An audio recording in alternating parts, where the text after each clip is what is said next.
Okay, we're live on YouTube. Welcome everybody over there on YouTube. Please put your name and location into the chat. And I gotta make sure that I don't have a duplicate sound going on here. Oh, there we go. Okay, great. All right, wonderful. Welcome everybody. I am thrilled to be here with you today. And oh my gosh, we're going to have such a deep and far reaching journey through time and space and dimensions. It's going to be really, really fun. So welcome Sylvia in Pennsylvania. Welcome Jennifer in Florida, Adrian in Ireland. Welcome Mel in the UK, Erhard in Denmark. Great to see you here. Welcome Linda in Alberta, Canada. Gwen in Maine. Bev in Missouri. Welcome Valerie. Hello Valerie in Ireland. Esther in the UK. Linda in Boston. Hi Sheila in Annapolis, very close to me.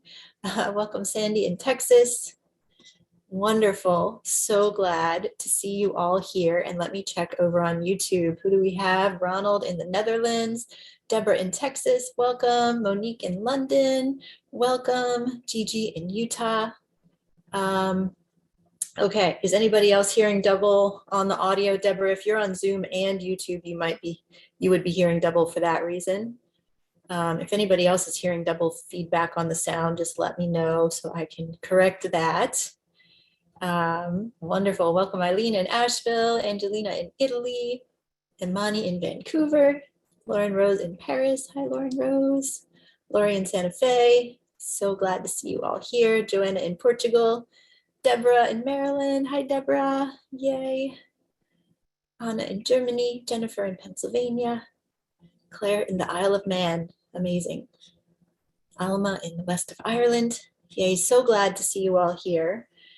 Thank you for joining. And we're going to dive right in because I have so much to share with you today. It's a really, like I said, a very expansive journey, but you're going to love it. So let's go on over to the slides. And so yes, the goddess in her act of creation. So I want to share with you a little more about my dream where I saw the goddess in her act of creation. Now, this dream was actually from almost 3 years ago, but it's one of those dreams that has stayed with me and it keeps coming up lately. It just keeps coming to the forefront and I keep thinking about it and it's just, yeah, really in my awareness.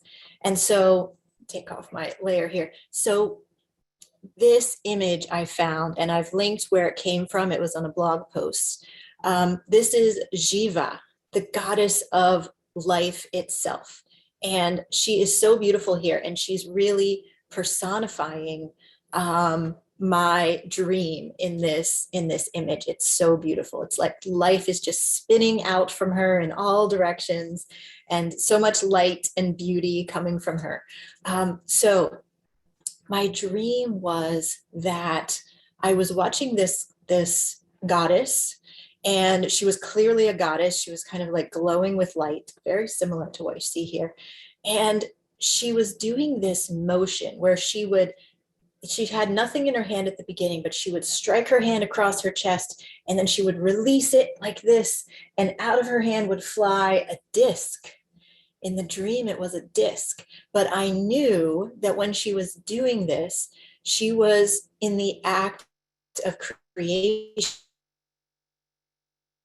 And specifically in the dream, knew she was creating a new human being every time she did this.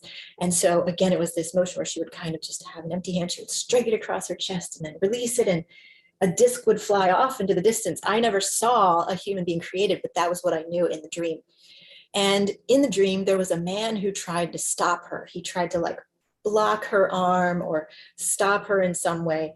And I and the other people in the dream were able to stop him and get him out of the way. And so the message from this and the words that I woke up with were trying to protect the goddess in her act of creation. And it was like upholding the act of creation. This was our role. This was our goal. Now, I definitely want to be clear. I don't think this is anything about masculine versus feminine or the patriarchy, like it's not, I don't feel it's meant to be that way. right? It's just this man was a figure who was trying to stop the act of creation. And then those of us in the dream, it was our role to ensure that the act of creation would be upheld and would be able to continue. And in the dream, we were able to do that. We were able to let her continue doing her act of creation.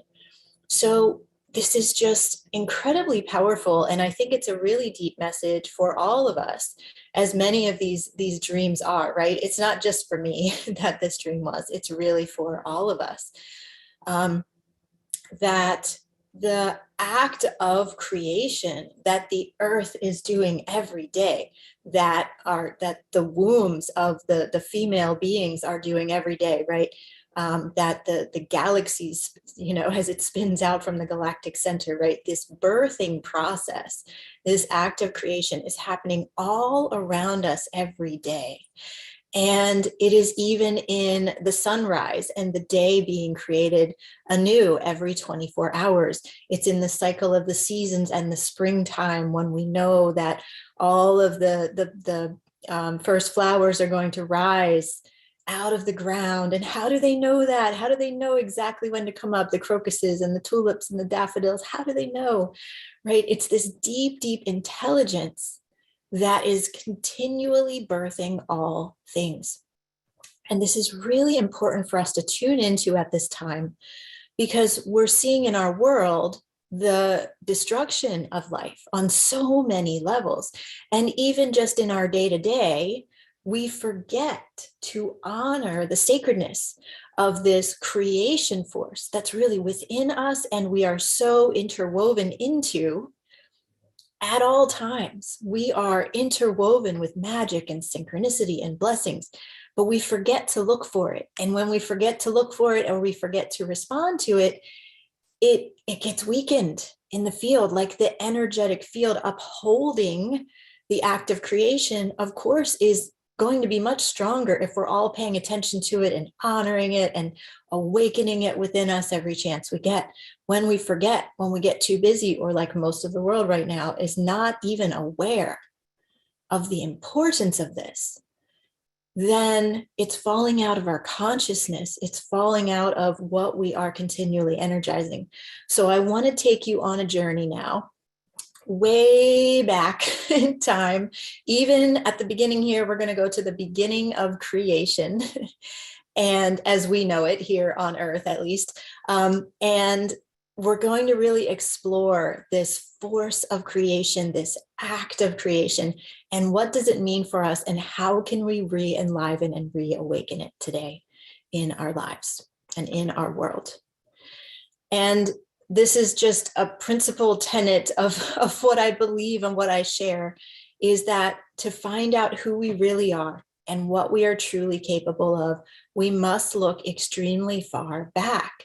And that's what we did with the Into the Mythica conference. I know many of you attending live here today, and those watching it as a recording too, were probably a part of Into the Mythica. Thank you so much for being a part of that amazing event. I'm going to be announcing a little bit later in the week how much we are going to collectively be donating to Tree Sisters and to Gertrude Matche's fund. And both of those are projects in service to life itself. So I'm absolutely thrilled and can't wait to make that announcement in a couple of days. So welcome back, right? And Into the Mythica, during the conference, we explored so many different cosmologies and mythologies and stories from our past, and also stories of our future, to more deeply understand who we truly are, because we can't look at right now and get the whole story. We're not living in alignment. We're not living with Ma'at, right? In alignment with natural order and cosmic law right now. And we know that, and we've got to learn how to shift our reality, right? And we must change our understanding of who we are, because who we are truly is not who, all the people are walking around in the world today in general. That is not the fullness of who we are and what we're capable of. So we must shift our understanding of ourselves and our world around us, because when we do that, we do shift our entire reality. So truly, this is the way forward. So let's go back in time and let's look at how did our ancestors perceive reality before the woundings, when they were intimately connected with nature and the elements, intimately a part of the earth and cosmos. So here's another question we're going to explore, because this is an important part of our story. Did we come from the earth or did we come from the stars? And there are theories on both, of course. And maybe we came from both. And that's what I'm going to, that's the theory I'm going to share with you. But I'll show you all three of these as we go. So I just wanted to go all the way back to the beginning of life itself here for a moment, because it's really important to take in the vastness of this. So if we go back to 4.5 billion years ago, which is at the bottom left on the slide here, and there was earth and there was water. Okay, and then the earliest known life emerged 4 billion years ago. So it's 4,000 million, as you can see here. So that was 4 billion years ago. And that was single-celled life. And things evolved very, very gradually until recent times. And you can see that plants and arthropods, mollusks, dinosaurs, mammals, all of these are kind of very close to the end of this vast, vast story, right? The life as we know it with birds and mammals and the flowers that we are so familiar with today, these have all occurred very, very recently on the grand scale of time of the earth. And the earth has birthed all of these things. And it's such a miracle because scientists still don't understand, right? This earliest known life, when life suddenly appeared in the primordial oceans, we don't know why. We don't know if that was a lightning strike that caused a chemical reaction resulting in biological processes, right? We don't know if there was some assistance from other beings out in the stars. This is something that Dr. John Ryan was speaking about the other day. We don't know. It's a mystery.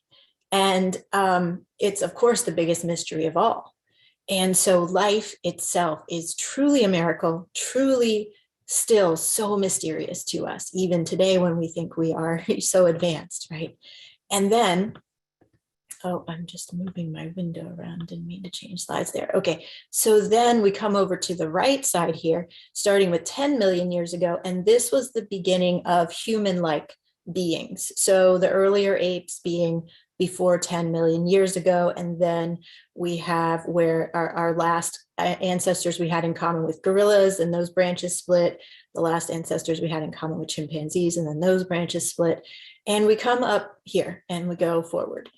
Now there's something really fascinating that happens. And again, very close to the top of the chart here, we see Homo sapiens emerge. Now there's a mystery here too, because there was something very unexplainable that happened somewhere between 200 and 300,000 years ago, where our DNA changed. And it was not in a normal evolutionary kind of a way. And this was something that Dr. John Ryan spoke about. I'm going to include a link to his video in a minute here because it's so relevant to all of this. It's also something that Greg Braden talks about, that our second and third chromosomes were merged together. So as Dr. John Ryan explained last Friday, all animals have 24 chromosomes. Humans have 23, and that is because the second and third ones were fused together, and we can see from DNA evidence that this occurred somewhere around 200,000 to 300,000 years ago, and we don't know why. Okay, we don't know why. So we've been evolving with the earth, right? From the beginning of life, evolving with earth all the way, and evolving as human, ape-like and then human-like beings. And then we changed and we took a different path DNA-wise, genetically, and we don't know exactly what created that shift. So this brings in the question of, Did we come from the stars? And there's, it's just that nothing that was happening on Earth would explain that change in the DNA, the fusion of the second and third chromosomes. And so that's a great mystery as well in our life story.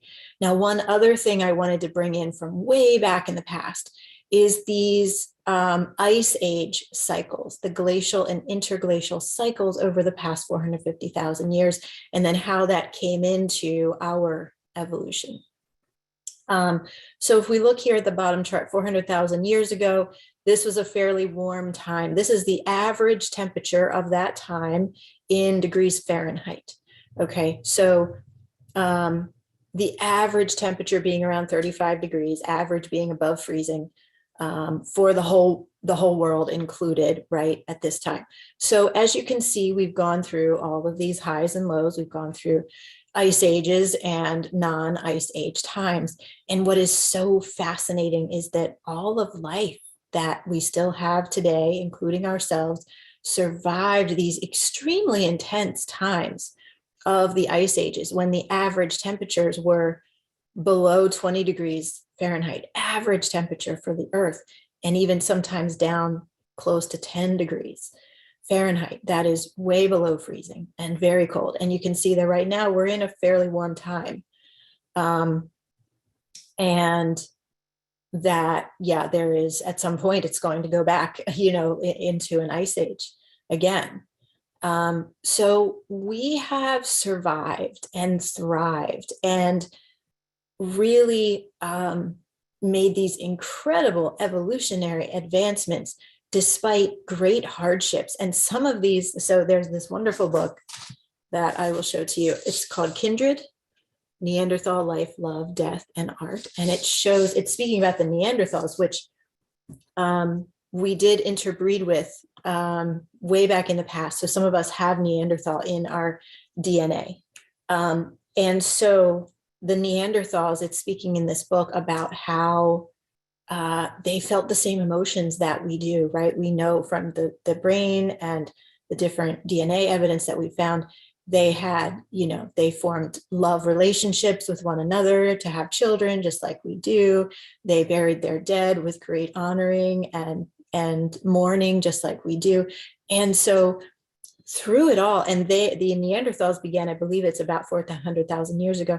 So through it all, right, we and others like us were evolving and having these probably, I'm sure, very intense life experiences, right? So just want to honor all of this that we came from, all of this that we have been through and emerged from. It's really miraculous. It's really incredible. And one thing I was going to say is that during these times, there were times during this chart, right, during the ice ages, where it was extremely intensely windy, for example, for 50,000 years in a row. Can you imagine? Right? Our lives are so controlled and easy right now compared to all of this. So just honoring all that we've been through in connection with the earth. And so it's no wonder that we have this deep, deep knowledge and intertwinement and intertangling with the plants that heal us, with the animals that have been our companions as well as our food, right? And with the earth herself, who we rose out of and who gave us life. It's really just incredible to think about the vastness and the scope of all of it. Now, then we have these guys. So this is really fascinating. I'm going to show you in just a minute a clip from a quote from Greg Braden. But at some point in our history, these kinds of beings, bird-headed gods, begin showing up across all continents, across all cultures. So across all continents, we have stories of the Great Flood. And so we know that was a historical event that happened. There's more and more geological and archaeological evidence showing that was about 12,000 years ago to 13,000 years ago that the Great Flood happened. But around that same time, then we have these stories of the bird-headed gods that came in as a civilizing influence. And so Interesting, right? And so my question about all this is, were these the ones that changed our chromosomes? And so we have here on the right, this is one stone image of Quetzalcoatl, okay, the feathered serpent that we see in the Mayan culture in Mexico. And then over on the left, this is sometimes called an Anunnaki. You can see it has wings. It has a bird head. Now, interestingly, with these guys, they are carrying a pine cone. Now, we know our pineal gland looks like a pine cone, and he's holding it at this height, like looking like he's going to put it into somebody's forehead, right? So fascinating. These bags, these handbags, we see these across every single culture as well. So there's something about whoever these beings were that came in and made contact with us across all the continents. They were a civilizing influence. They changed us. They updated us in some way, and they were carrying these bags. It's really fascinating. So we have evidence to show that we have evolved from the earth, but that also something happened that was from another world, right? From the stars that came in and shifted us and changed us. And maybe this was the change in the chromosomes. I want to show you a clip from Greg Braden now, just to share a little bit about that. So let me check in the chat and see. Okay, yes, love it, love it. I know, I want a bag like that too. I want to know what was in that bag because it was something really magical. Yeah, incredible. So let me share my screen. I'm going to move this over to my other browser window. Hold on one second. Okay. I just want to start this at the right time so we get the right information here. So this is Greg Braden. Now, if you don't know who Greg Braden is, definitely find out, look him up, listen to him more. In this video, I'm skipping ahead to about 19 minutes in. I will share the link to the video in the chat as well. But here he's talking about the cells in our heart, which operate and perceive separately from the brain. And he's also talking about this fusion of our second and third chromosomes that I was just mentioning to you. So he's talking about these incredible upgrades that we've had over time. And what does this mean for us? How does this inform us about who we truly are? I'm waiting for it to get done with an ad, and then I'm going to press play here. Okay, here we go. So listen in, hear the wisdom of Greg Braden.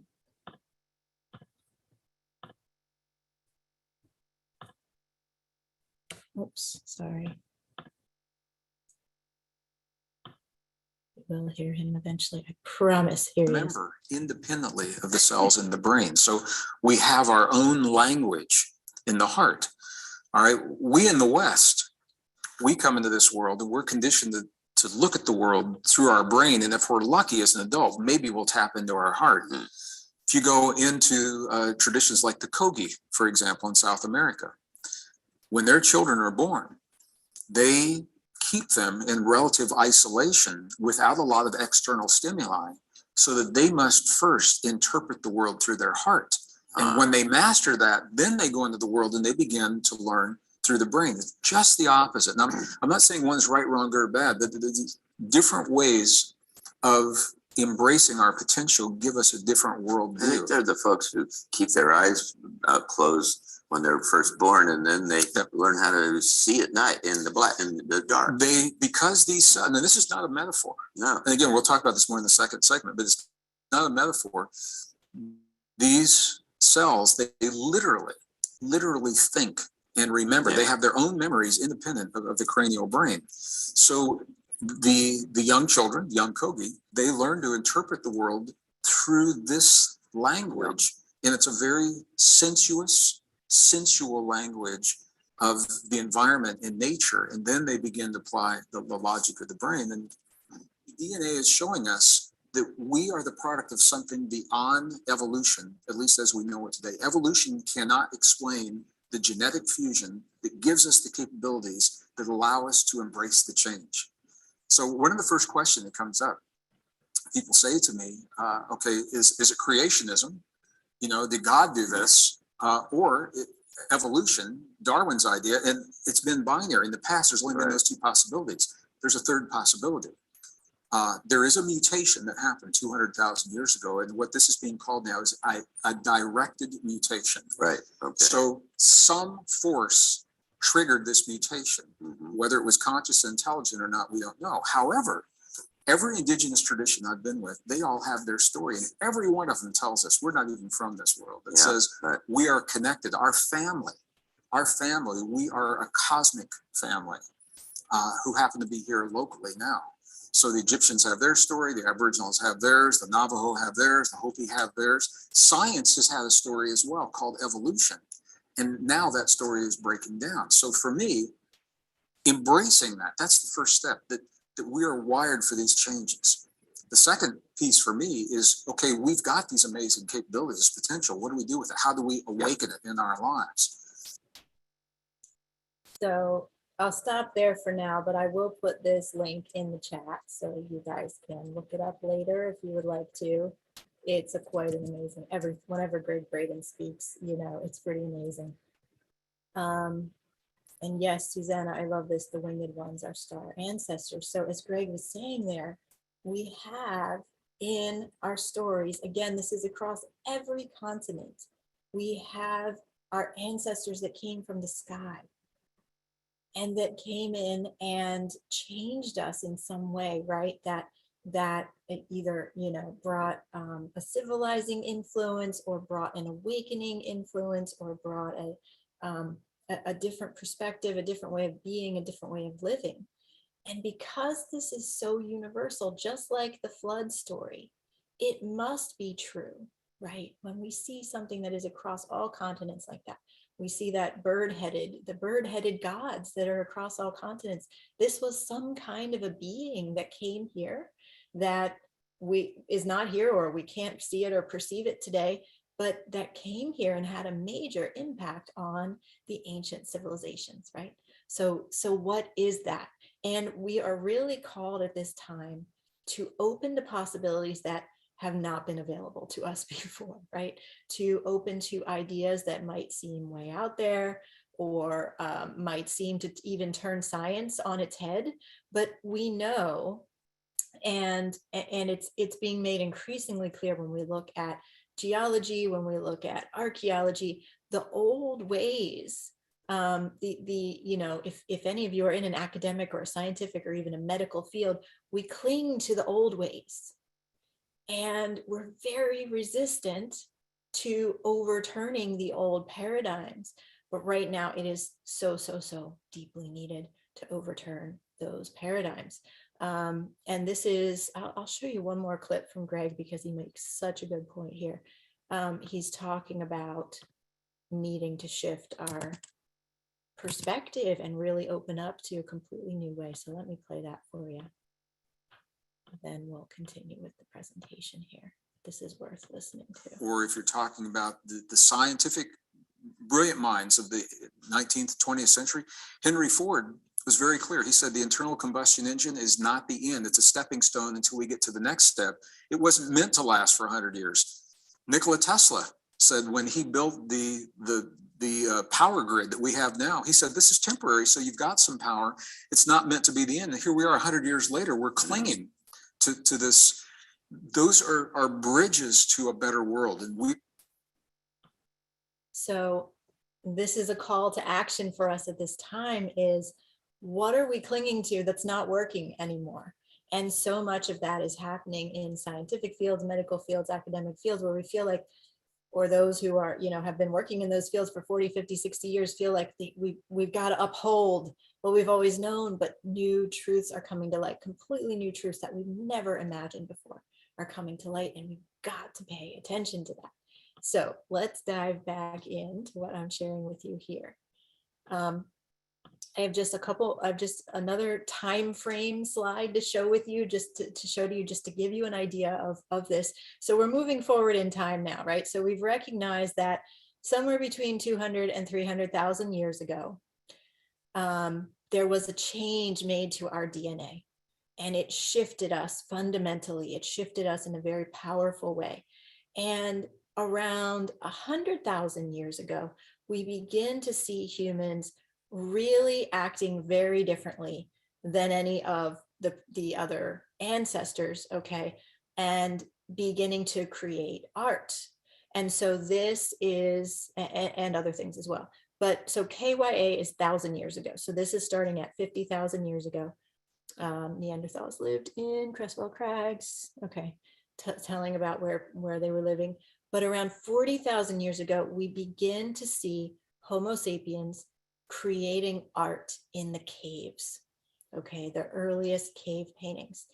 This was a huge shift. And also the tools that the people were using fundamentally changed and began to evolve very quickly.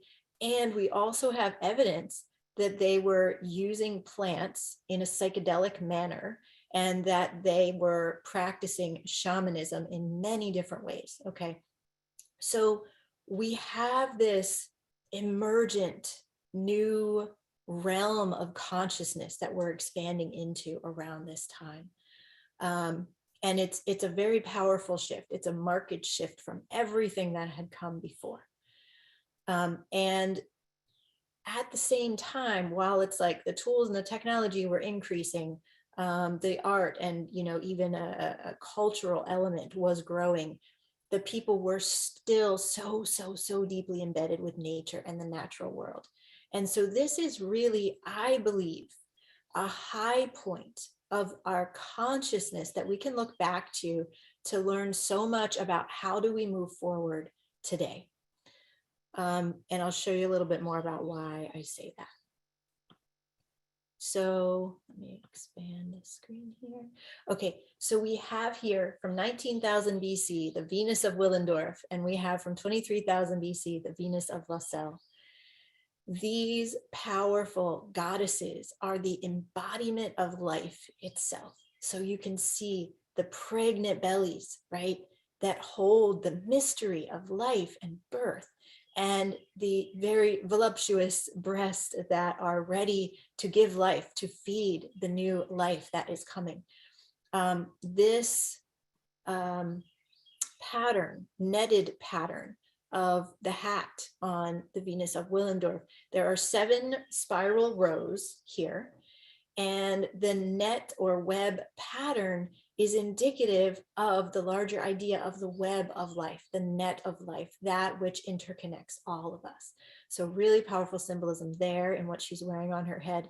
And then with the Venus of Lassell, you can see she's holding what appears to be maybe a bull horn, okay, or it also is reminiscent of the crescent moon. And so the bullhorn and the crescent moon are deeply interconnected in the symbolism from these very ancient times. And there are 13 notches on there.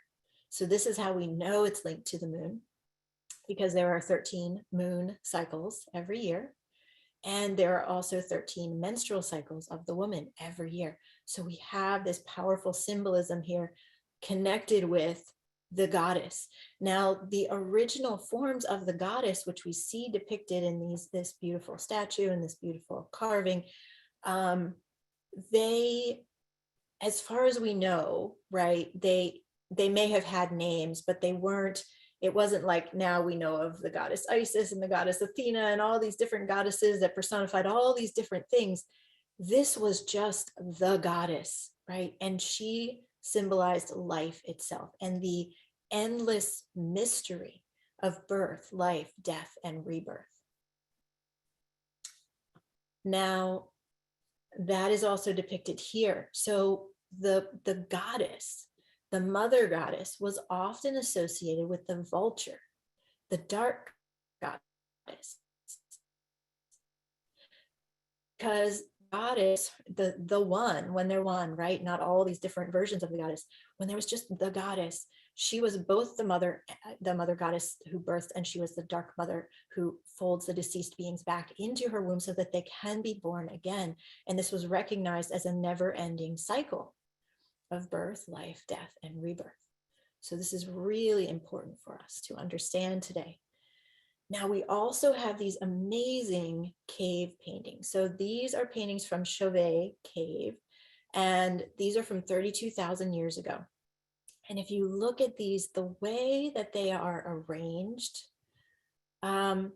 it's very powerful, right? There's a lot written about these in a shamanic sense, where most of the animals that were painted in the caves were not animals that the people were eating, for the most part, okay? Like rhinoceroses. And these look like bears or lions of some sort, right? And horses. This is probably not what the people were eating. These were animal spirits that the shamans were working with and connecting with, and maybe even in an entheogenic way. And the way that these are positioned, right, it looks very, it looks trippy, you know, it looks very otherworldly, other dimensional.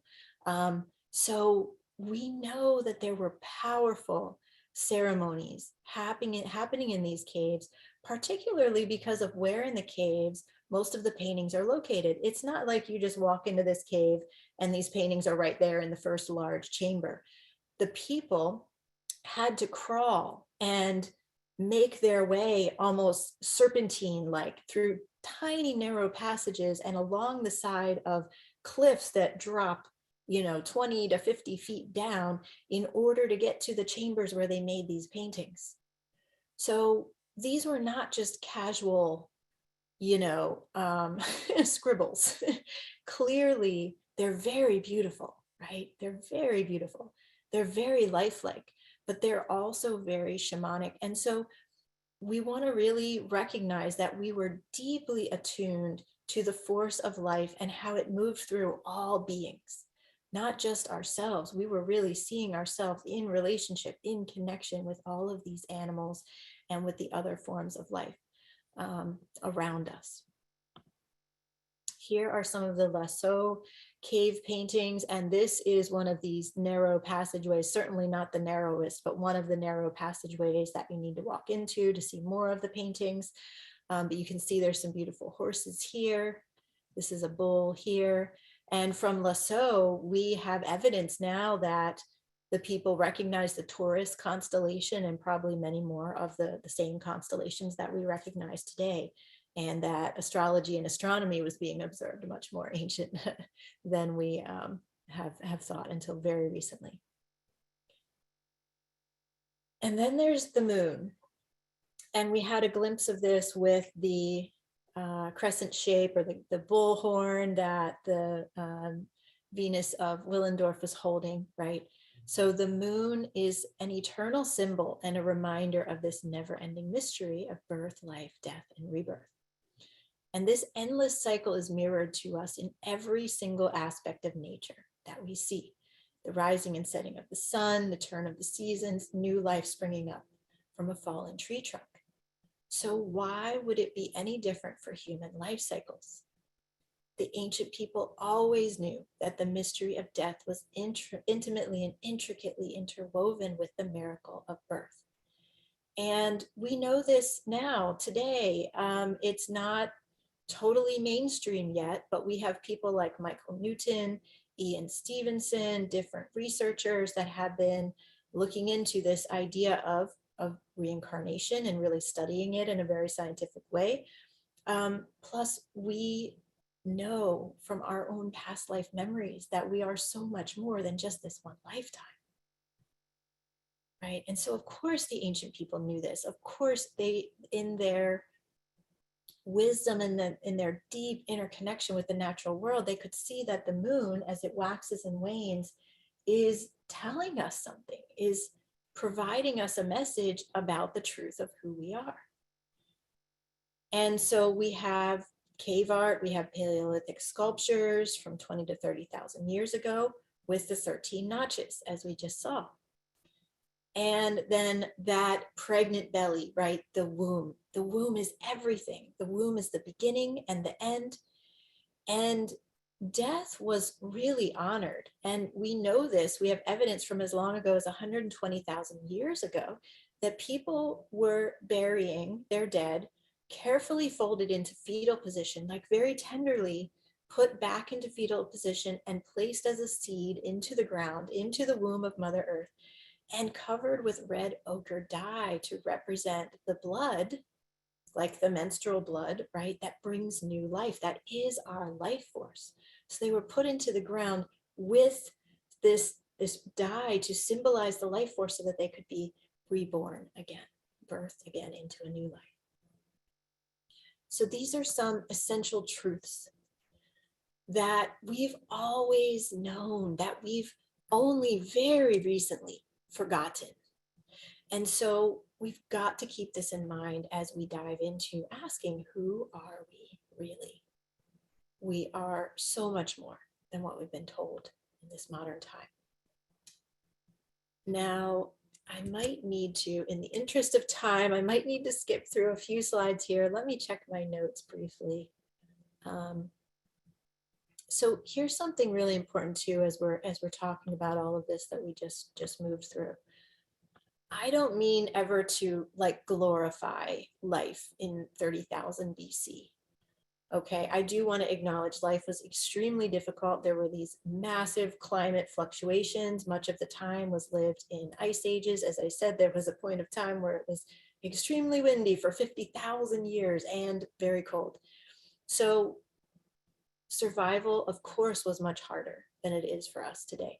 Death could come quickly. But there's also wisdom that comes from that too, right? Being so close to death and being so intertwined, life and death being so closely related to one another has brought deep wisdom to the people then and to the way that they lived.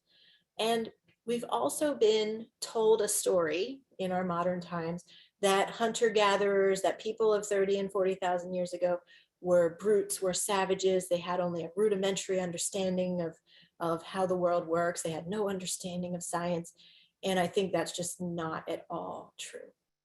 And I invite you into an opening today of thinking, what if the perception of reality of the people at that time was actually more accurate than ours today? When you take everything into account, we're living in a pretty insane manner these days. And just because their lives were very different from ours doesn't mean their way of life was flawed. We live today in an extremely human-centric culture that teaches that humans continually evolve over time. But increasing evidence from very ancient sites like Gobekli Tepe, like Egypt, as we find the more ancient dates for it, as well as now in North and South America, incredible evidence is coming to light, showing that we've been devolving for the last 12,000 years. Okay, and so we must be really careful not to let our conditioning make us turn away from the truth. Just because we've been taught something all of our lives doesn't make it true.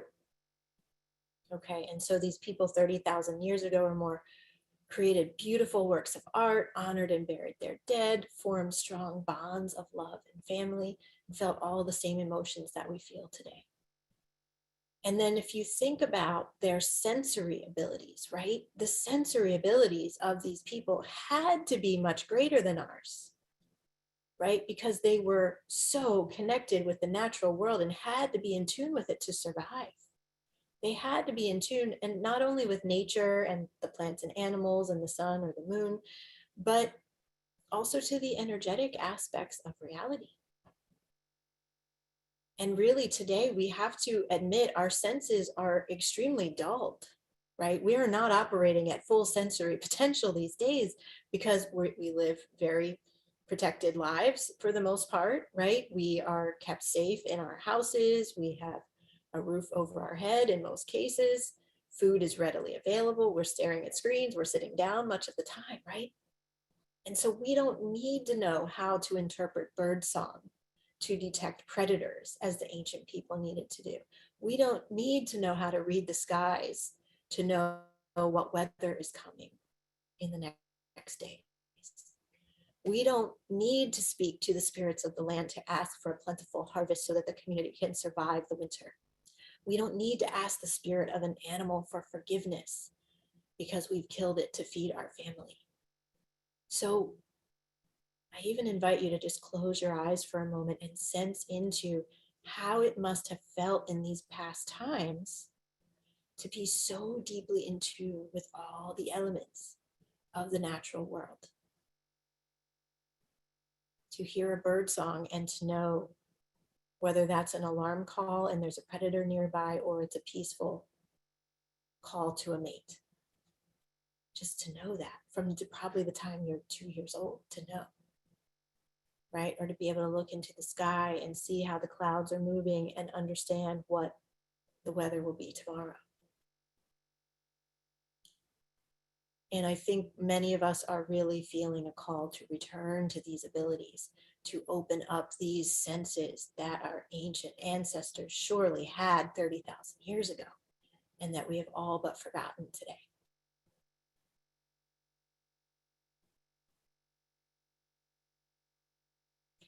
So let's move forward a bit to about 12,000 years ago. And one thing that's really important to know is that it's very difficult to find evidence of human civilizations from 12,000 years ago, because this was the time of the ending of the last ice age. And it was also the time of the Great Flood. So many civilizations that probably were built up from the time of our cave painting ancestors, okay, to about from 40 or 30,000 years ago till about 12,000 years ago, were wiped out. And this is where the story of Atlantis and Mu and Lemuria come in. These civilizations that, again, if so many different cultures all around the world tell of these ancient, highly advanced civilizations, there must be truth to that, right? But we don't have evidence because they were washed away by tsunamis or obliterated by asteroids, or, you know, we don't know. And they might just be under our oceans now, because at the end of the last ice age, there was a huge, massive melting of the ice caps and glaciers, and the sea levels rose significantly.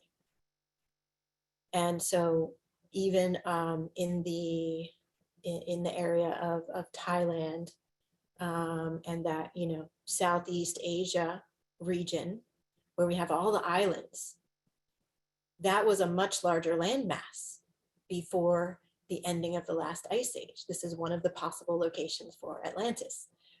But as the water levels rose massively, it all went underwater, and all we have now is the very, very tops. So here's an example of that, which is Hawaii. So the islands of Hawaii that we know are these here, but Hawaii, something else that Dr. John Ryan spoke about, Hawaii is actually this giant mountain range. It's just underwater now. But again, before the end of the last ice age, much of this would have been above water. So very fascinating to think about the civilizations that we've lost track of, that we just can't find evidence of because of how much the conditions changed around that time 12,000 years ago. We also find Gobekli Tepe. So this is an incredible site that was just discovered in, I believe, 1994. And it is these circular enclosures, and there are many of them. Every square block that you see here is a circular enclosure.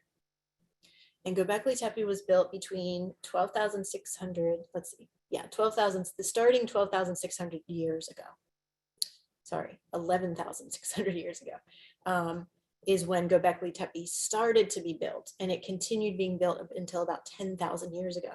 And at that time, 10,000 years ago, or 8,000 BC, it was covered with rubble and garbage and everything that the people of the time could find. It was covered up to protect it. And we don't know why they did that either. So very fascinating, this civilization that was capable of building megalithic structures with very detailed animal carvings. And these anthropomorphic figures with the human head and with the elbow, the arm bent at the elbow, suddenly sprang out of nowhere, as far as we can tell. This happened at the end of the last ice age and just after the Great Flood. Suddenly, the people were building megalithic pillars with exquisite drawings of animals. How does that happen, right? It's such a big mystery. Same thing with the pyramids. We cannot explain how the pyramids were built. It is impossible that 2 million bricks or blocks of granite, right, one of the hardest stones in existence, were transported from 80 miles away down the Nile River. They would have sunk any boat that was available to people at that time.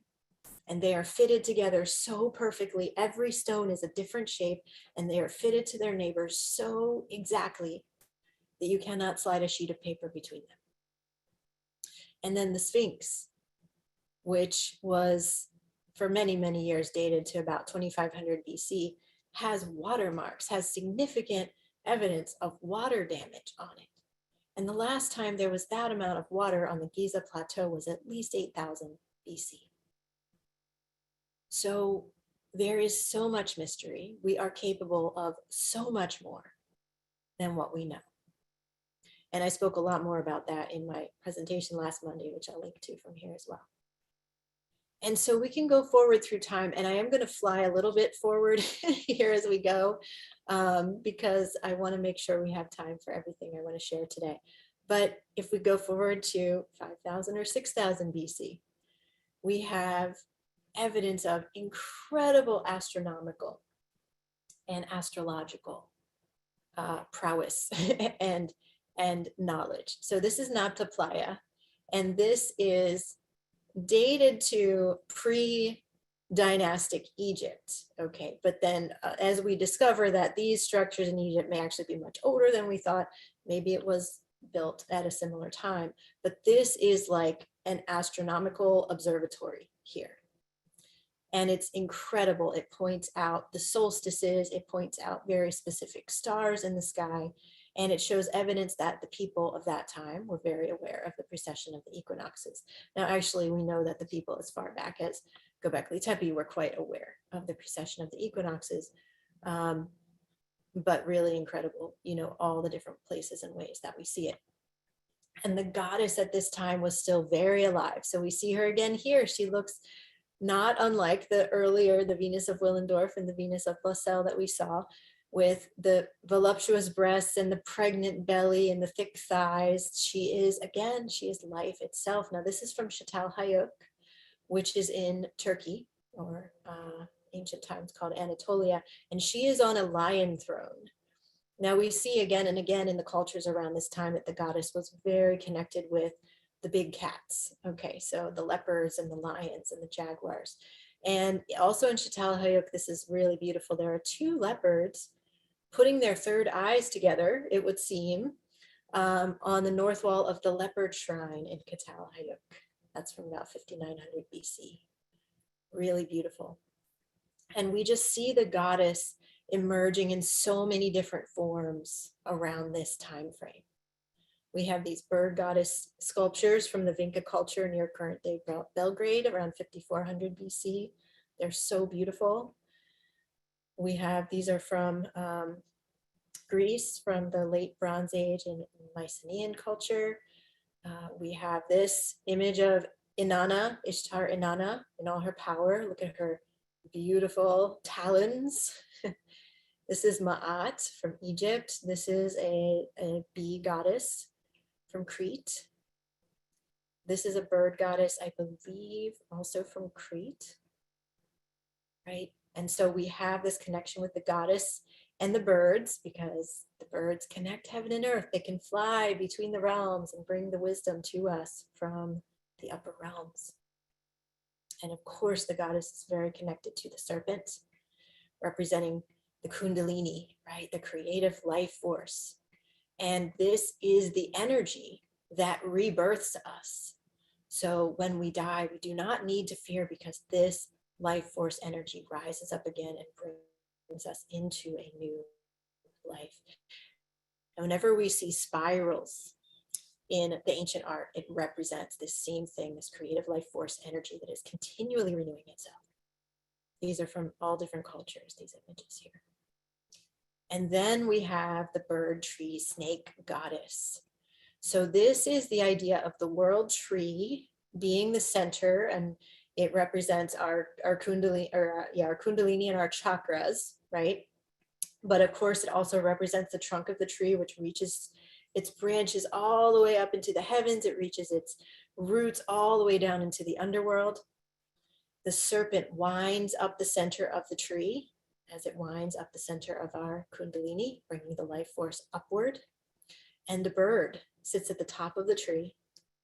As you see here, many of the images of the world tree, you'll see a bird at the top, because this is the part of us that can fly, that can leave behind the earthly 3D dense physical realm and fly into the upper realms. And this becomes the caduceus, one of these symbols of the life force that is seen in almost every culture as well. I'm flying through this a little bit, but I just want to give you an idea of it as we go. Now, the sacred bull is really important. And so we talked earlier about how the horn of the bull is likened to the crescent moon, okay, symbolizing the goddess, symbolizing life itself and the continual cycle of life, death, and rebirth. But also look at the bull and the similarity to the reproductive system of the woman. And we have the Hathor heads in Egypt are almost exactly shaped like the reproductive system of the woman. The Hathor heads, they have cow heads, they have cow ears. It's a human head with cow ears. So this is all interconnected, and it is all symbolizing the life force itself. And this is from Neolithic times, even further back, Paleolithic times.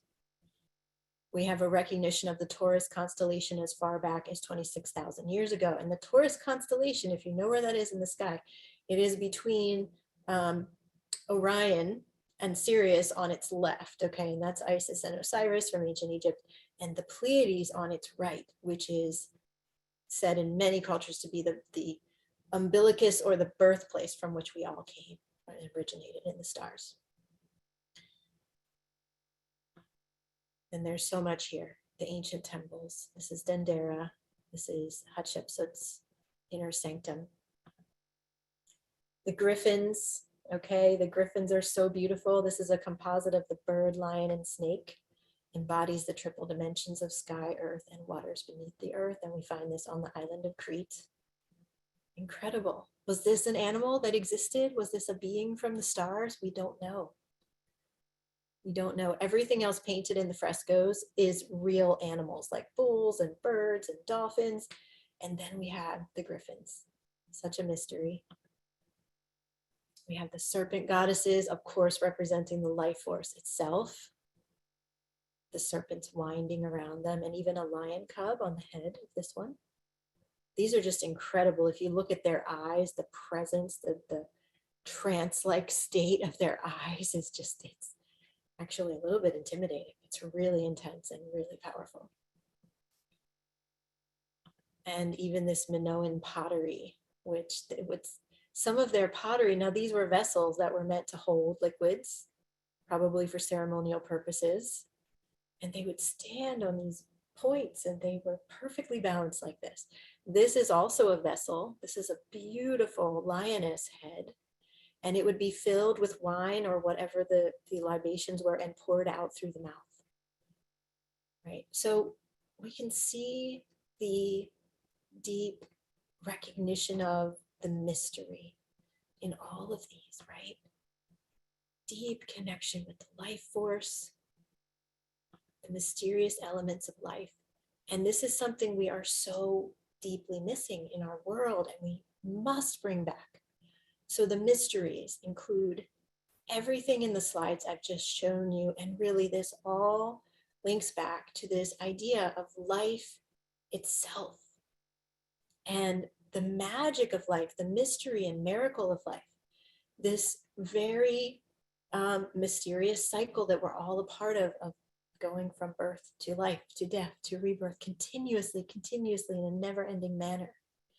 And so the mysteries are teachings about how we are an aspect of this and how we can connect in with this creative life force to live more fully, and also to help to bring all things, both in our life and in the outer world, back into balance, back into the balance that we were experiencing 30,000 years ago, when we were living in deep alignment with all of these. Okay. So the mysteries include this mystery of birth, life, death, and rebirth. And of course, sacred sexuality is intricately linked with that. It is one with that. Magical spells and words of power, and how we use this force of creation within us to influence the world, to bring the world back into balance. Oracular and divinatory abilities, herbal and natural remedies, entheogenic medicines. And we have the sciences that come from the mysteries with like astrology and alchemy. We have energetic healing, the innate power of the sacred feminine, the innate power of the sacred masculine, and the beauty and inherent healing potency of nature. So look at this list and you will see that every single one of these is considered controversial today by our mainstream culture. And this is because the mysteries were outlawed. They were deemed as evil and witchcraft and the work of the devil, right? Beginning thousands of years ago. And we still carry those scars today. But we are ready to overturn all of that and return to the mysteries. And every ancient culture had its mystery school. I mean, on every continent, this is just a very small list of a few of them. There are so many. And so what happened to the mysteries, okay, and we, again, the mysteries were something that we just naturally lived as an inherent part of ourselves and our connection to all the world around us 30,000 years ago, 20,000 years ago, probably even 12,000 years ago, right? Even as recent as 6,000 years ago. But around 3,500 to 2,500 BC, that paradigm began to shift away from life and away from this idea of placing this life force of creation at the center, because there were warring tribes that came from the Northeast, from out of Asia down into kind of the Fertile Crescent and the areas where we know the cultures were very ancient, right? And rapidly overcame the matriarchal goddess-based cultures there because they brought war. They were riding on horses. They brought brutal weaponry. They also brought a solar god ideology instead of this goddess who is the embodiment of nature, which the Neolithic people were so aligned with. And so fear took over. And the Neolithic people who had previously lived in relative peace and harmony with nature and with their surrounding tribes had to defend themselves. They saw their communities being wiped out. They had to fight back. And so this marked the beginning of the Bronze Age, when it became really important to develop advanced weapons to defend the villages. And so then over time, these ancient practices, the goddess culture, the mystery schools were closed or were, burned down, and people were killed, who knows, right? In so many ways. There were still some surviving mystery schools in Greece and in Rome, in this area, that were finally shut down in 393 and 394 BC by the Roman Emperor Theodosius, who prohibited the worship of all pagan gods in the name of Christianity, and shut down the remaining oracular sites. He shut down the site at Delphi. That was an oracular site. He shut down the Eleusinian Mystery School. But an interesting thing, I'm telling you the version of it that affected like the area around the Mediterranean. So this affected like Greece and Italy and Turkey and Egypt, right? That region, and the Fertile Crescent, Iran, Iraq, and these places. But this patriarchal takeover that started around 3,500 to 2,500 BC occurred almost simultaneously all around the world.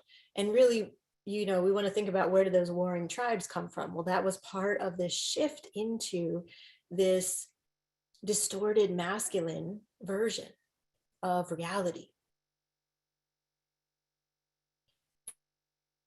Many traumatic events followed this, which we know that creates the witch burning, colonization.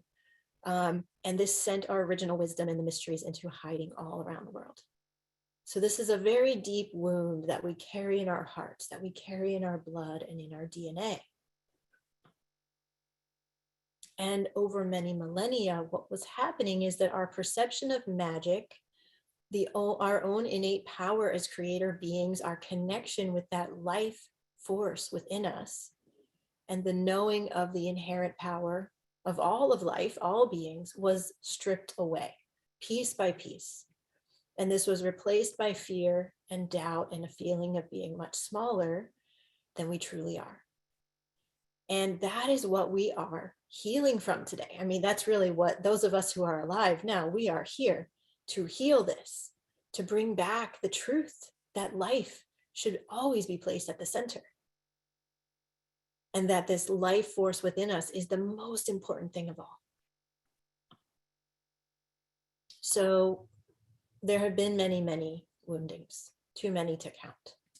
So for today, I'm saying, let's not focus anymore on the woundings and on how our power was taken away. There's many ways to heal from this. We're all continuing to heal from this. But let's focus on how to reclaim our sovereignty and our power as creator beings. And this is really important, that re-enlivening and reawakening the original wisdom, the original mysteries, is becoming so necessary at this time, because we see that our current way of life is a serious threat to life itself.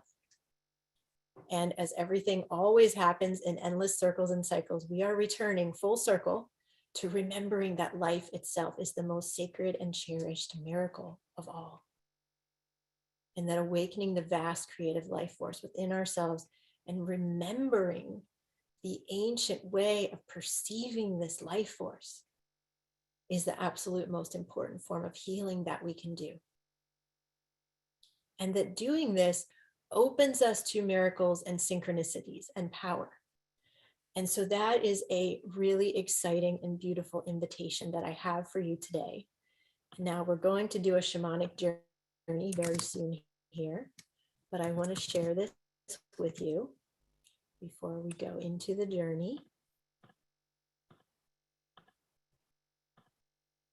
Now, some of you have already signed up for this, which is wonderful, but I have a new program that's going to be starting on Monday, January 24th, that is called Miracles, Synchronicity, and Power, Your Innate Birthright as a Creative Force of Nature.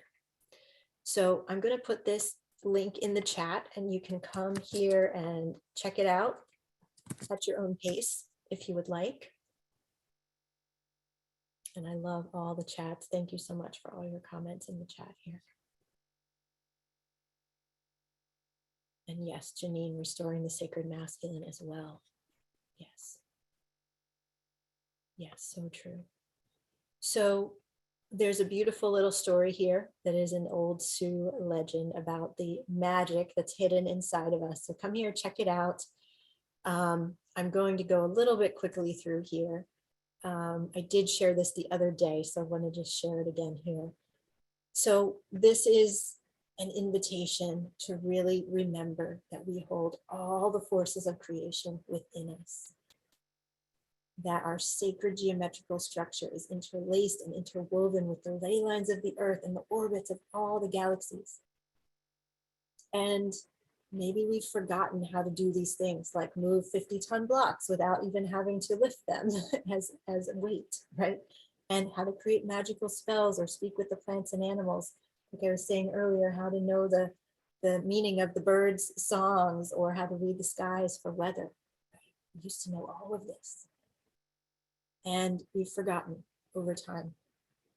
But we're really ready to remember, and the universe is helping us at this time.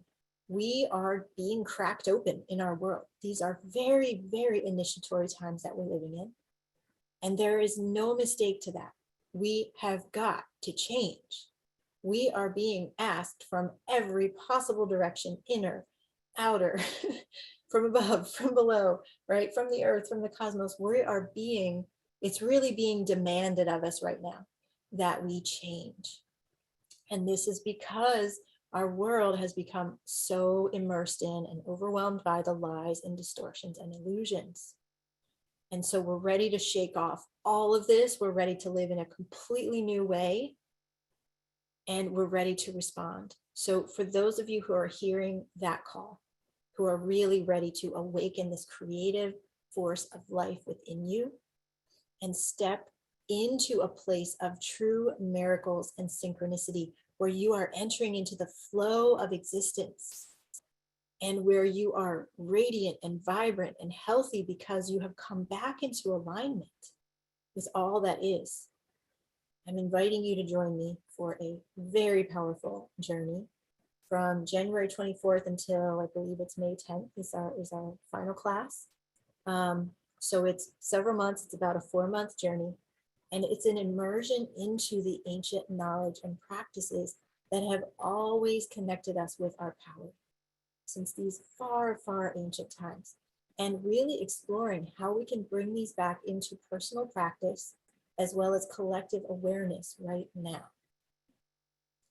And this is a really important point. So miracles, synchronicity, and magic, we hear these things and we think that they feel kind of unattainable, right? Or maybe if we're lucky, we'll get to experience a bit of that. But these are not the exception. These are actually how the universe truly works. We have just forgotten how to turn them on, how to tap into them. And so this class is really designed to connect you back in. It's like to plug you back in to the creative source of life so you can be in the flow with all of this magic. And so what I'm going to share with you in this class is coming from many different cultures from all around the world. And these are ways of living and practices and ways of being that I've been working with and experimenting with and really integrating into my life for quite some time now. And I feel it is so important, and my guides are telling me it's so important to really start sharing this now, to really help everyone who's feeling ready, who's feeling the call, to begin confidently creating your own new reality and then rippling that out into our collective for massive global change.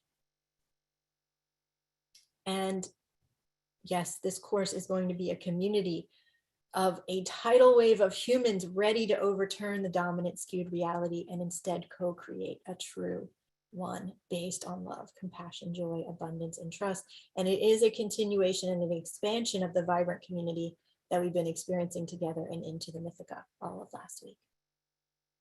So come and read the page here. I don't want to spend forever on it right now, and I know you can come here and check it out. I'll put it back in the chat one more time here. And let me put it into the chat over on YouTube. I need to stop sharing for a moment to do that.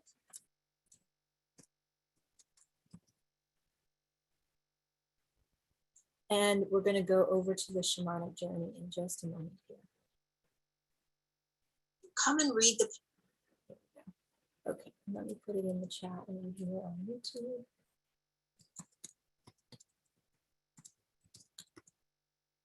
Okay. Hopefully you all can see that on YouTube in the live chat. So Mina, that's a great question. Do we need any special tools or stones or crystals to attend the course? So you will be encouraged to bring whatever is most sacred to you. This is very customized to what you need and what you already have, so you don't have to buy anything. If you feel inspired or encouraged, you want to buy something new, follow your intuition. It is really, really important to chart your own path here and follow what you know is true. And we will be working with how to use those amazing elements of nature. And let me bring up the screen just for another moment here. I just want to show you what the curriculum will be before we close. So class 1 will be about bringing your body, the physical vessel of your spirit and soul, back into alignment with natural order and cosmic law. Class 2 will be about aligning your chakras with the sacred sites of the earth. In the same way that we have the meridians of energy flowing through our body, the earth has the ley lines, dragon lines, paw lines, song lines of energy flowing through her. Those are like the equivalent of our meridians. And the chakras and the sacred sites are linked. So this is really going to be a very powerful connection where you will be linking your chakras in with the sacred sites to really access profound and multidimensional inner power. That's an image of Glastonbury there. And then class 3 will be focusing in on 3 of the chakras that are especially important for us so that we can reduce our dependence on the mind. Now, this is something that is a huge problem in our culture, our larger culture right now, is this extreme overdependence on the mind. So we want to tap in especially to the sacral chakra, the heart chakra, and the third eye chakra, and depend on all the wisdom flowing through these. And you will not need to be dependent on the mind anymore. There is more, far more than you could ever need coming through those 3 centers. So we'll really activate those and work with them in a very profound way. And then we're going to look at the cosmos, the great above. So the sun, moon, planets, stars, and asteroids, guides to all of the vastness within you. And this will be a brief, or not exactly brief, but there will be kind of an entry-level astrological teaching here. And if you are already an astrologer, you'll be able to take this to a deeper level based on what I'm going to share. But we're really going to look at the key archetypes of your birth chart and how to access those as guides and anchors for transformation. And this is an incredible image of Jupiter and Jupiter's massive cloud formations. Then class 5 will be diving into this idea that we are eternal and immortal, the deepest mystery of all, and why we must trust our immortality. It's a very shamanic session there. Class 6 will be about your visionary ability to create alchemy and transformation. So really saying yes to the change, learn to access the magic that's inherent in fear, because our fear is always pointing us toward our highest purpose. It is magical how true that is. We will dive into all of that magic. Class 7 will be taking everything we've learned so far and bringing it all together so that you can fully embody this state of being able to create from the highest potential within you. And this is where we're really going to move into, bringing all of this together to create new realities. I'm going through these very quickly so we can get to the shamanic journey, but you can come back and read and see all of the beautiful content that will be shared in each class. And then class 8 is moving into ceremonies and rituals. So we'll be bringing in ritual work throughout, but this last session is really to focus on the ceremony and ritual aspect and then send you forward with this as a beautiful tool to continually anchor the highest frequency into yourself. And then also, of course, rippling that out into the collective. And this is how we create the massive change that is needed in our world. So the investment for this, this would normally be priced at $777, and I would normally be listing it at an early bird price of $333, $777 being the true value, because as any of you know, if you've taken my courses before, I put so much into these. I put my heart and soul into these classes, and I love doing so. And you will receive all of that joy and passion that I share, that I bring into every class that I offer. And so 777 is really what it's worth. I would offer it at the early bird price of 333, but until the class starts, which will be January 24th, I'm going to offer this on a donation basis. So just click the button on this page to donate the amount that feels aligned for your heart and soul at this time. And I really trust every donation that is sent in, however high or low, I really trust that that is the amount that is fully aligned for you. So I invite you to do that, to choose the number that you're sending on a very intuitive basis and really trust what you feel. Already you will be coming into alignment with how we create our new reality. And I really feel that this donation-based pricing is an important part of how we are creating a new reality, right? I love making these classes available on donation basis because everybody can join. Everybody can join. And I know there are places where the exchange rate to the US dollar is not favorable, but send what you are able to. Even if it's very small, it's okay, right? Or if you feel inspired to send the 333 or the full early bird price, that's wonderful. And it will help me to further my mission in the world every time that somebody does that, right? So really tune in to what feels aligned for you and what is available to you financially at this time, combined with what you know the value of the class will be. And I deeply, deeply appreciate every single donation. And I know you all are putting your heart and soul into that decision of how much to send. And I deeply, deeply honor that. So yes, come here on the page, check it out. There's so much more to dive into, even just on the page here. And of course, as well as in the class. And so for those of you who are joining it now, thank you and welcome. I can't wait to begin working with you starting on Monday, the 24th. I will see you then. And I would love to dive into the shamanic journey with you all now. So this will be a shamanic journey to refractalize yourself. And let me explain what I mean by that. So what you see here, and let me make this full screen and even stop the video so you can just really take in these beautiful fractal shapes here. So these are all elements of nature that are formed in the shape created by the Fibonacci sequence of numbers. And this is a sequence where you start with 1, you start with 0 and then 1, and then you add whatever the last digit is, you add that to the newest digit. And so it increases gradually over time, but it creates this beautiful spiral shape.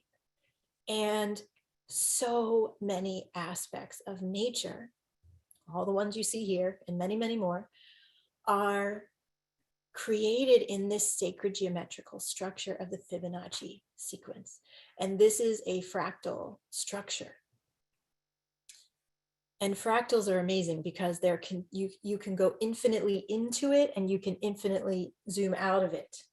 It is never ending. It's this endless spiral. And so that truly, truly represents all of life itself. So I invite you to get really comfortable for the shamanic journey. And this will be a meditation. I am going to, oops, let me keep that up there. I am going to put in the chat a drum beat for you to listen to.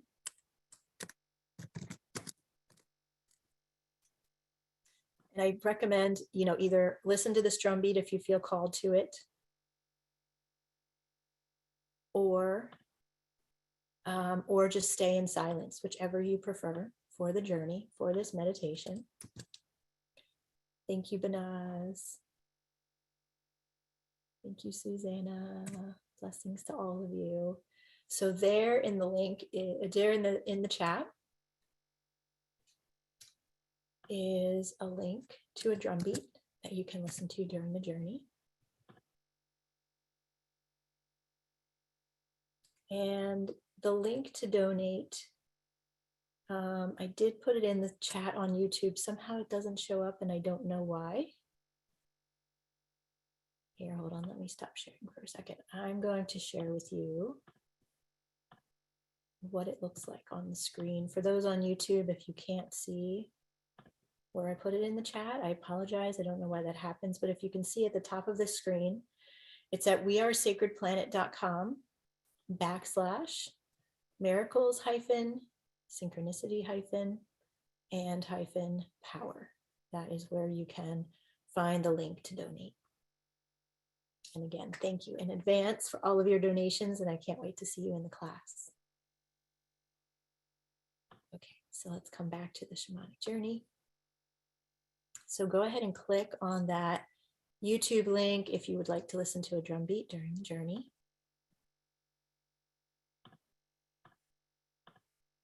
And I invite you to get really, really comfortable in your space. So you may want to lay down so you can fully relax. You may want to be sitting up with your spine straight, or you may want to even be moving. This can certainly be a movement journey. If your body feels like it needs to move, then listen to that and let yourself move however your body wants to and flow through this journey. So in whatever position you are, close your eyes and begin to focus on your breath. Take a deep breath into the center of your heart chakra, the very center of your chest. And as you're breathing in, notice that you are breathing in oxygen and sunlight and all of the elements and the miraculous blessings that surround you. And then breathe out, releasing, letting every muscle relax on the out breath.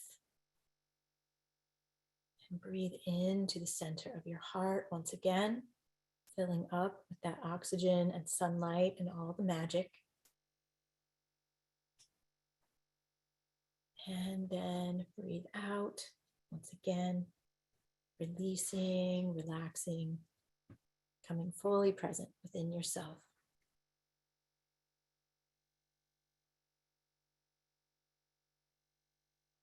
And now I invite you to call to your side a guide and just really trust whoever shows up. This may be an angel, it may be an animal, it may be an ancestor. Whoever shows up, know that this is the right one to guide you and protect you today on this journey. And then taking one more deep breath into your heart space, I invite you, together with your guide, to dive into the center of your heart space. Just dive right into the center of yourself. And as you dive in, and as you sink into the depths of all that you are, notice that the deeper you go within yourself, the more galaxies you find. Because every one of our cells and every atom of our body is a tiny universe in and of itself. So dive into yourself and allow yourself to fly through all of the miracles of the galaxies and the universes, the stars and the planets within you. And with your guide by your side, really feel the vastness of who you are.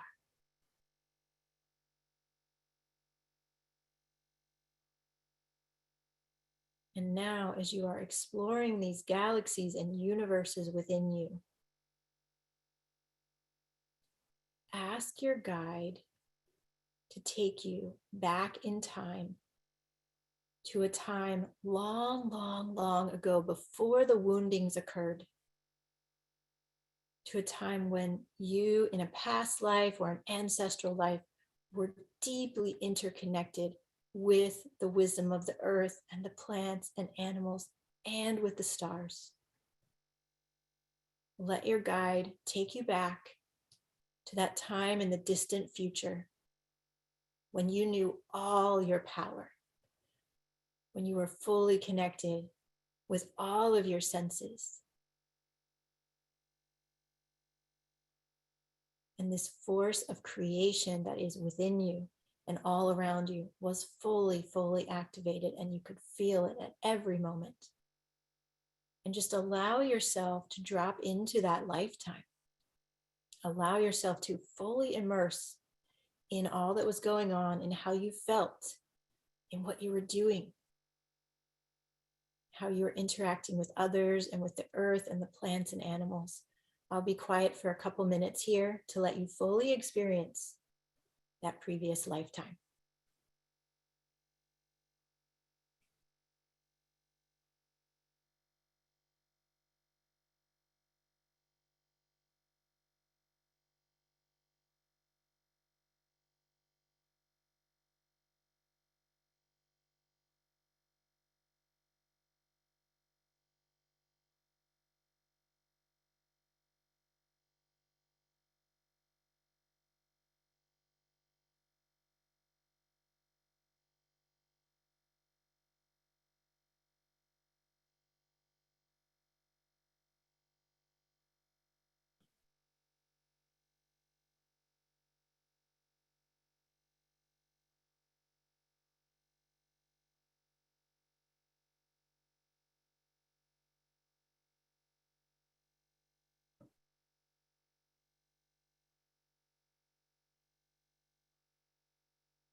And now,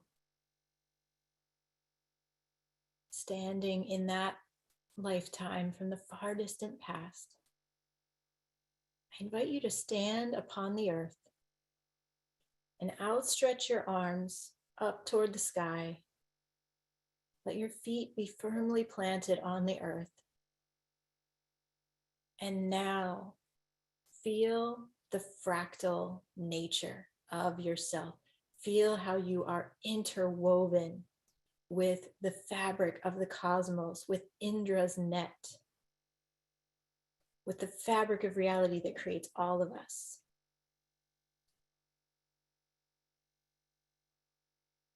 See how you are an intricate part of the interweaving of all that is, including all of the forces of creation.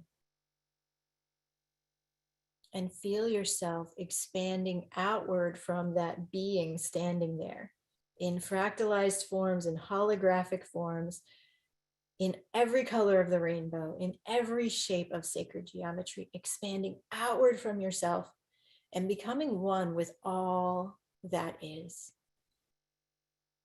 Just allow yourself to expand into the fullest extent in this fractalized holographic version.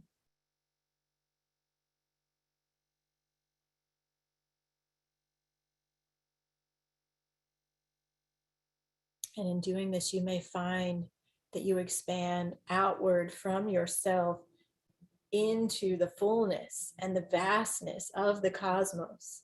And again, you will see all of the galaxies, all of the universes around you. Just allow yourself to be fully a part of everything.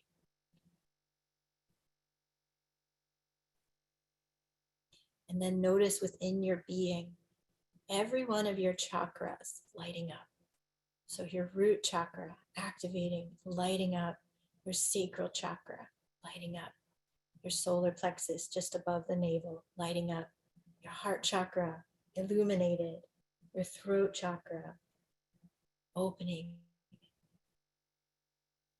brightening, your third eye activated, and your crown chakra opening up to all the wisdom of the great above.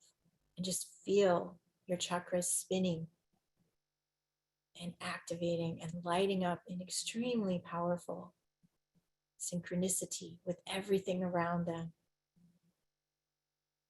Feel how your chakras are connected with the meridians of your body and how that expands outward to connect with the ley lines of the earth and the sacred sites, which were built at the places where ley lines come together. And expand this outward and feel how these meridians and chakras within you are in deep connection with the paths and the orbits of the planets and the stars out in space. And let yourself be filled with joy and laughter as you feel all of this creative life force energy flowing through you. And now turn to your guide. And you can ask your guide any question that you wish. So don't hold back. Ask the biggest question, the wildest question you can think of.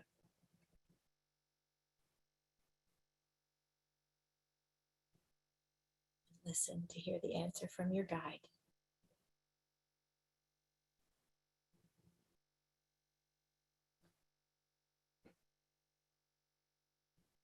And now it is time to come back. So, feeling again for one last moment the fullness of your expansion, this fractalized version of yourself. Begin to just hold that energy, keep that feeling with you, but spin and spiral back into your current being, your present day being as you perceive yourself in reality.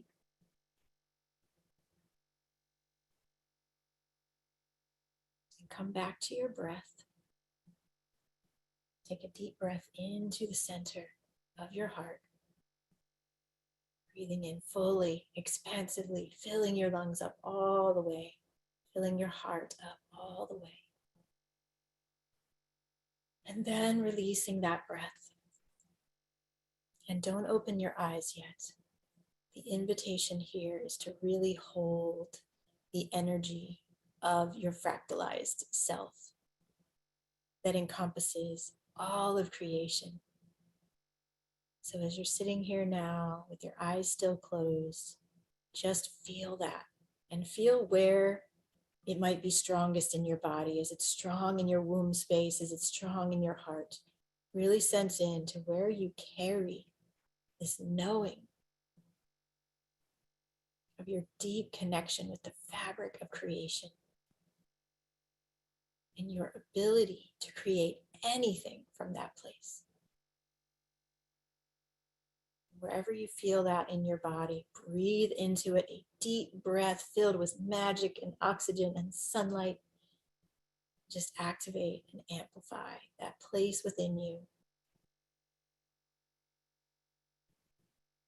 Breathe out, releasing and relaxing, and make the commitment to yourself now in this moment to always carry this with you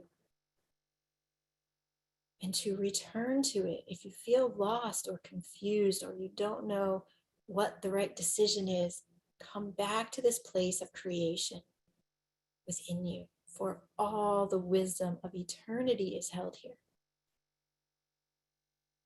You can fully trust this deeper knowing that goes far beyond the mind, far beyond this one human lifetime. You can really trust what you hold in that place of creation within you, because it is pulling the wisdom, the intelligence, and the force of creation from every being, from every galaxy, from Mother Earth herself, from all the stars, from all the oceans. So you can really trust this. Then when you feel ready, go ahead and open your eyes, maybe wiggle or jump around a little bit. I feel like jumping around a little bit here. And come back into the present moment.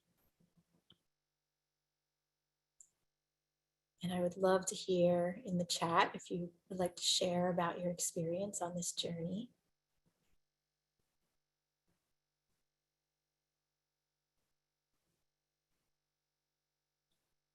Anyone would like to write in the chat about how that was for you, please do. I would love to know.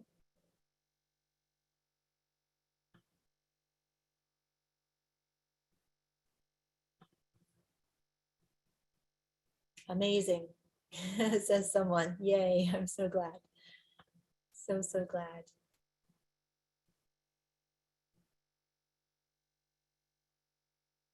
Thank you. Someone on YouTube says, love your content and vision. You fill up my heart each time. Oh, thank you so much. I'm so glad to hear that. It makes my heart happy. Vicky, I became a tree in the past. Oh, that's beautiful. Thank you, Jocelyn. Deeply nourishing.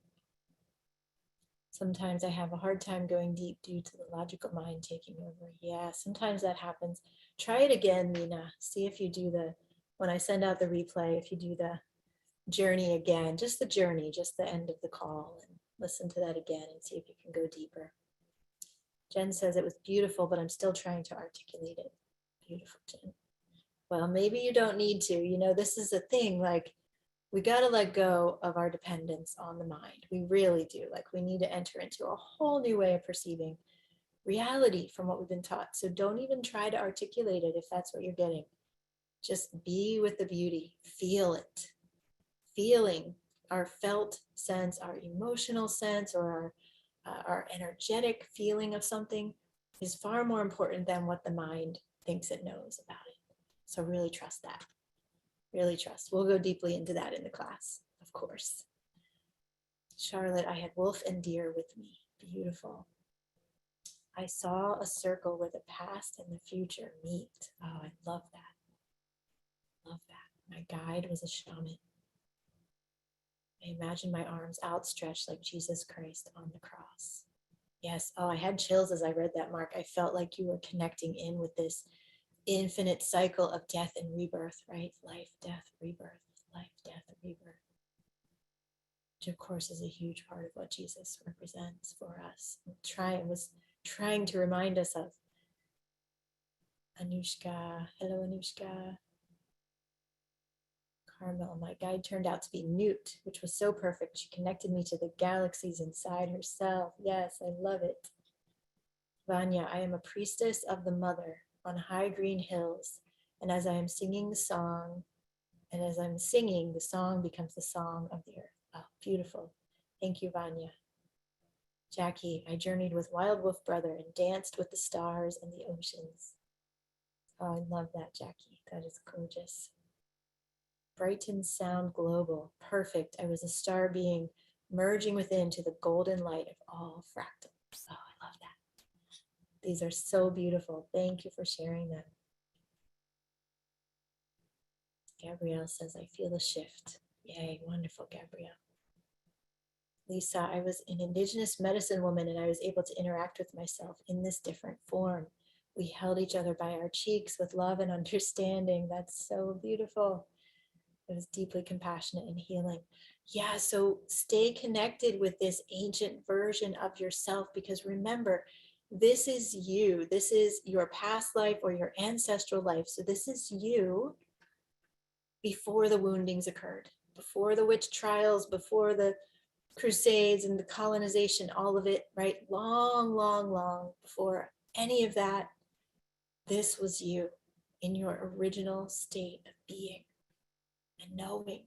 So really trust that one that you met and continue to connect with them. It's really powerful. Imani, deep remembrance and activation. I was running in the Amazon alongside a panther. Oh, so beautiful. Deborah, my guide was a bear, passing on simple wisdom that I need. Trust myself, let go of self-doubt. Yes, beautiful, Deborah.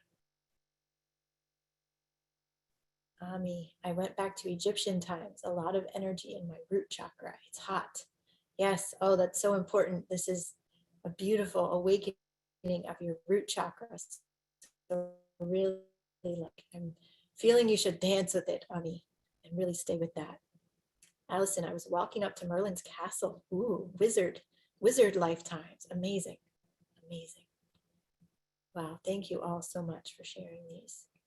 Claudia, stood on my sun, saw all the cells as planets and stars, very vast. Oh, that's so cool. Yes, love it.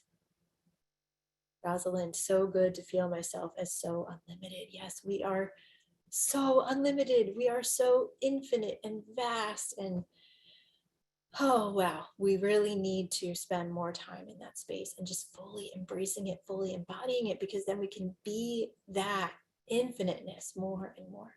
So we'll do that in the class too. I hope you all will join me. Let me put one more link to the class in here in the Zoom chat. So go over here, check it out, see if it resonates for you. The registration is open until 11:59 p.m. on Monday, January 24th. So be sure to register by then. And thank you in advance for your donations, all those who are signing up. Thank you all for your shares here. These were really, really powerful. Thank you, thank you. And I hope you've received so much from this presentation. I hope it's been eye-opening and paradigm shifting for you. And I wish you all a beautiful day, a beautiful week ahead, and hope to see you in the class on Monday. Much love. Mwah. Bye for now.